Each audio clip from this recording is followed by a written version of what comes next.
Not only did they have to record the album, but they had to achieve a level of maturity and unity that groups often take years to reach. Each was a strong and individual singer before coming to the auditions, and they had to work hard at combining their voices. They soon found that their friendship would help them through this tough time, and also reflect in the vocal harmony of the band. They felt that everyone should have a voice in the band. Having heard so many other groups with only one or two leads, they wanted to be different. A typical day in Eden's Crush consists of an alarm call at 8, followed by interviews for radio or magazines. In the afternoon, Travis goes through their choreography with them until around 4 or 5. Then they are taken to the studio to record, or to their vocal lessons. After that, it's back home for a movie and a chat with the girls. However, the bands say their rota is constantly changing, and they never know where they will be from one day to the next. Their hard work, however, has paid off, and the album is a mixture of R&B-influenced pop and soulful undertone. They claim that this is helped by their cultural diversity, giving them not only a fantastic range of voices, but also musical influences from around the world. Well, actually, both my parents are from the Dominican Republic, but I was born in New York City, Washington Heights, and I was mainly raised in Miami, Florida. This is Ana Maria. I was born in Medellin, Colombia, moved around pretty much right after that and lived in Wisconsin, all over Mexico, and now I make my home in Scottsdale, Arizona. Okay, Miley. This is Miley. I was born in Long Beach, California, and I was there up until I turned 18 and moved to UCLA, and I've been in Los Angeles ever since. Okay. Yvette? This is Yvette. I was born in New Jersey. I grew up in New Jersey, and I lived in New York. This is Nicole. I was born in Honolulu, Hawaii, and I grew up in Louisville, Kentucky. The hardest part, we'd have to say, well, probably I think the girls feel this way too, is during the LA workshop, having to say goodbye to all the friends that we met and everything and the relationships that we formed. And it was just such an amazing, beautiful experience, and having to say goodbye every day, saying goodbye to 5 girls was just really hard. But it's been a blessing at the same time, because everything happens for a reason, and we've developed some beautiful relationships, and we've kept in touch.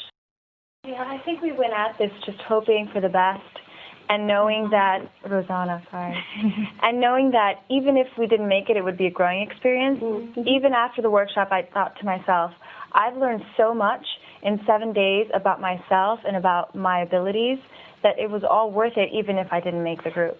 Yeah, so we just got so far, and just to make it to the workshop was enough. Was amazing. Was amazing, yeah. And to be around such a talented group of women was so amazing. Yeah. So I just felt thankful to be there at that moment, and whatever happened was going to be, what was supposed to happen.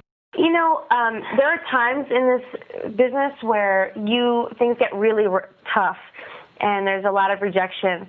But I think if you want something bad enough and you know that you could get it, that's what gets you through it. So for me, and I think as well as everybody, we've just kept our eyes on the goal, and we just kept at it, kept rehearsing, kept getting better at what we need, what we need to do. Mm-hmm. And here we are. Yeah, I mean, there's trials and tribulations. There's definitely trials and tribulations.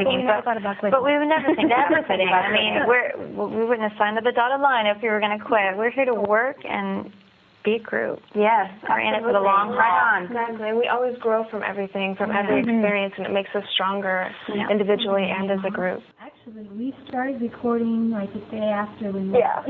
Hello. In LA. Yeah. It was like, okay, thanks, girls, welcome, and they're in the studio tomorrow with David Foster. And we're like, oh, really? Okay. Well, that's easy. We're it tonight. Like, great. But I think that first experience for all of us was one of the biggest learning experiences, just because we learned, some of us had been in the studio, some of us it was our first time that night. So just learning and seeing the way David works, and he's a perfectionist, which a lot of us are. So sometimes it's kind of hard to at first you're like, what do you mean? He doesn't like the way I'm singing, but you realize that that's just criticism to make you sound the best you can.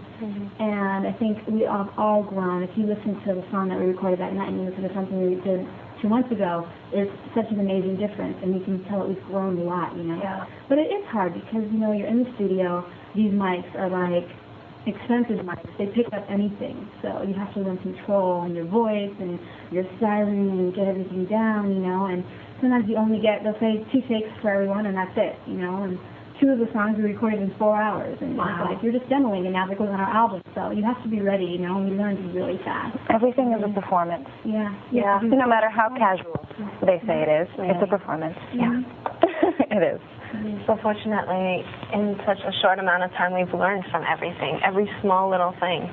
Every time we were in the studio, we got better and better, individually and as a group. And we helped each other, and that was like the basic thing that held us together. You know, we took things by stride, and we handled every situation. We talked about it on the way home at 2 in the morning. We'd be like, "How's everybody feel?" You know, like, "Is everybody? You're right. Is everybody happy?" Yeah. What if you're not? We'll talk about it. Because if you're not, let's get it out and let's try to make it better for tomorrow. You know, that's funny because when you said that about a show, like how did the show tell everything about us? There were some times when they only showed like clips of different situations, which was kind of frustrating at times. You know, because of course, like Rosanna said, how could you put everything in a half hour? Right. It's so it's impossible. Right. You know, but we did. We talked about everything and everything worked out.